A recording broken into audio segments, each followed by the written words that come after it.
Em 1995, o vice-presidente do Banco Mundial, Ismail Serageldin, afirmou que as guerras do próximo século aconteceram por causa da água. A água e a sua escassez tem sido uma das questões mais importantes do mundo atual. Aí a frase continua: a última guerra pela água aconteceu 4.500 anos atrás, na Mesopotâmia. Mas outros conflitos já se iniciaram desde essa época pela mesma razão. A citação Mesopotâmia aqui faz muito sentido, né? A palavra Mesopotâmia significa terra entre rios. Então, vamos dar uma olhada nesse mapa para pensar um pouco na questão da Mesopotâmia, né? Se você observar o mapa, você percebe que essa região aqui, da antiga Mesopotâmia, onde é o atual Iraque, ela é uma região que, pelos seus rios, né, claro, principalmente o Tigre e o Eufrates, favorece muito, principalmente essa atividade econômica. A agricultura, em primeiro lugar, em segundo lugar, a pecuária. O adensamento populacional nessas regiões na antiguidade favoreceu ali a formação de inúmeras cidades, que você pode ver aí no mapa. E quando essas cidades se reuniram, formaram ali um Estado. A finalidade fundamental desse Estado era organizar a economia, realizar, por exemplo, a construção de canais de irrigação que favoreciam a ampliação das áreas agriculturáveis. Quer dizer, a água ali tem um papel central. Muitas guerras aconteceram ali, muitos povos passaram ali desejosos de dominar a água dessa região. Agora, para pensar na questão do papel que o Estado assumiu na Mesopotâmia, eu selecionei essa imagem aqui de um zigurate localizado numa das cidades, que é a cidade de Ur, ao sul da Mesopotâmia. Essa é uma construção que ela tem uma finalidade religiosa, né? Mas é também, o zigurate é um lugar de armazenamento de grãos, ele funciona como uma espécie de centro comercial. Então eu olho para o zigurate e penso que ele tem funções associadas a isso aqui, a economia. Mas ele também tem funções associadas à religião. E a sua construção é efetuada sob comando do Estado. Agora, quem faz um zigurate? Qual é a mão de obra usada? É a população local, que se dedica essencialmente à agricultura. Mas como ela está submetida ao Estado, em alguns momentos ela faz o que o Estado determina. Então a mão de obra aqui, a gente costuma usar a expressão que ela é uma mão de obra marcada pela servidão coletiva. Quer dizer, é uma mão de obra que está submetida ao controle do Estado. Agora, para pensar um pouco mais nesse Estado por um outro prisma, vamos olhar para a pedra do Código de Hammurabi, um dos grandes símbolos da Mesopotâmia. Essa pedra hoje está localizada no Museu do Louvre, na França. E o que você vê nessa pedra, o que está escrito aqui é o código de leis que marcou a Mesopotâmia, na chamada escrita cuneiforme, que é o tipo de letra que eles se utilizavam ali em forma de cunha, por isso o nome cuneiforme. Agora, essa escrita na Mesopotâmia, ela está sob, colocar assim, ó, controle do Estado. A gente pode dizer que ela é uma ferramenta do Estado.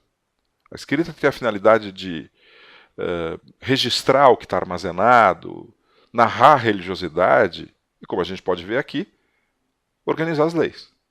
Esse é o primeiro código de leis que a gente conhece, o Código de Hammurabi. Então, vamos olhar um pouco primeiro para pensar no código, para a parte de cima da pedra. A imagem que a gente vê aí traz indícios de certas características da Mesopotâmia.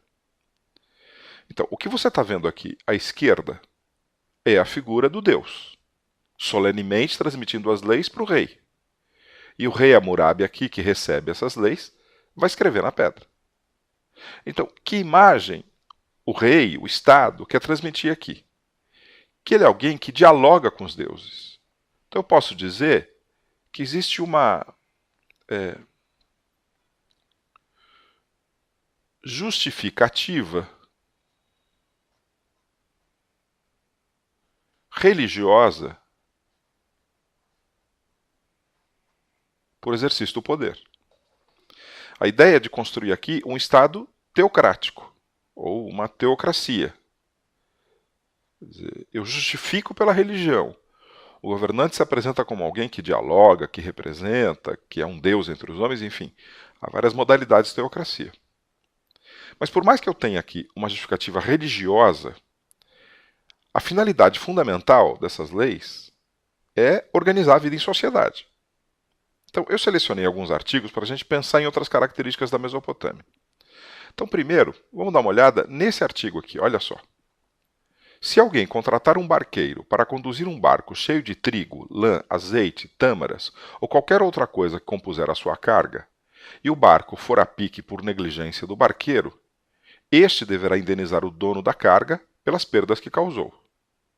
Então, evidentemente, aqui nesse artigo, a primeira coisa que me chama a atenção é a defesa da propriedade privada.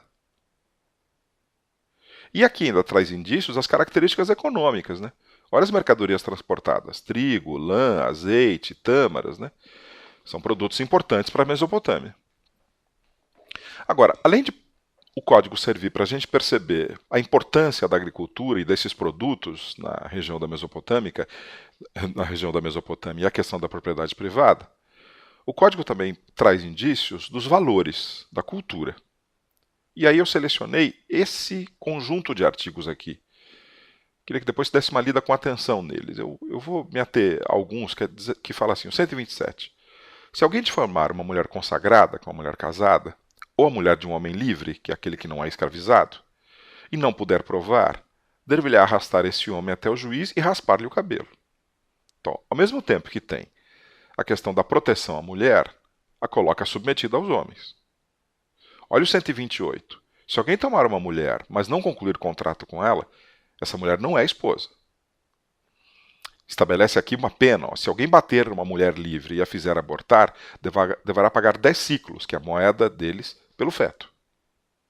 Então, protege, mas submete a mulher. Então a gente fala que a sociedade mesopotâmica é uma sociedade do tipo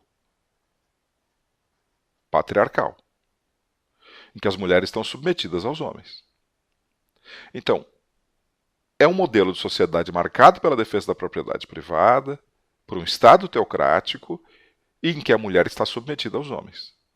Então, eu posso dizer que é uma sociedade altamente